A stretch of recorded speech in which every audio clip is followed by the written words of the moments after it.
আপনাদেরকে বলি, আমাদের বিবেচনায় 12,000 কোটি টাকা তোলার জন্য জনগণের পকেট কাটার দরকার ছিল না।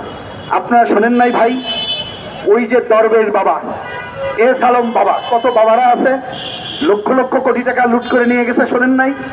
তার 12,000 কোটি টাকা কোনো টাকা? তাহলে তাদের ঘাট ধরে টাকা আদায় করলে 12,000 কোটি টাকা তোলা যেত না? তাহলে তুললেন না কেন? তাহলে আপনি কার পাহারাদার? এদের কয়জনের বিরুদ্ধে মামলা হয়েছে এখনো শুনি নাই।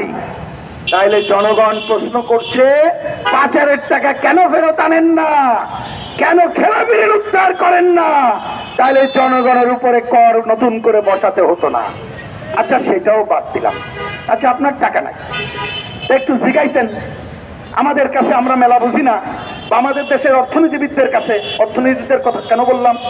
এই যে ওনারা এত বড় কাম করলেন, বাংলাদেশে একজন অর্থনীতিবিদের নাম বলেন তো যিনি বলছে আমি সাপোর্ট করি? পাইছেন এরকম? পান নাই।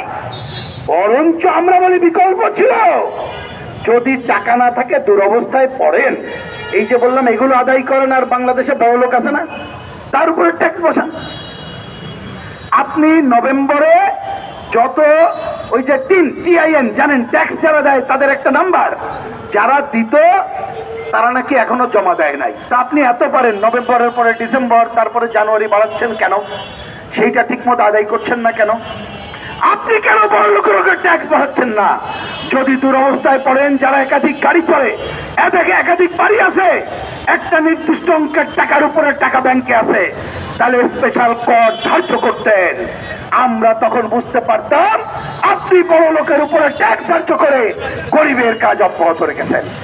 আর বুঝতাম আপনি রেশন চালু করছেন, ন্যায্য মূল্যের দোকান চালু করছেন, গরিবকে আপনি জিনিসপত্র কম দামে দেবেন, তার জন্য ভ্যাট বাড়াইছেন। তা কি ভাই, এরকম কোন আলামত দেখছেন? তাইলে এটা কি মানা যায়? আমরা মানি না।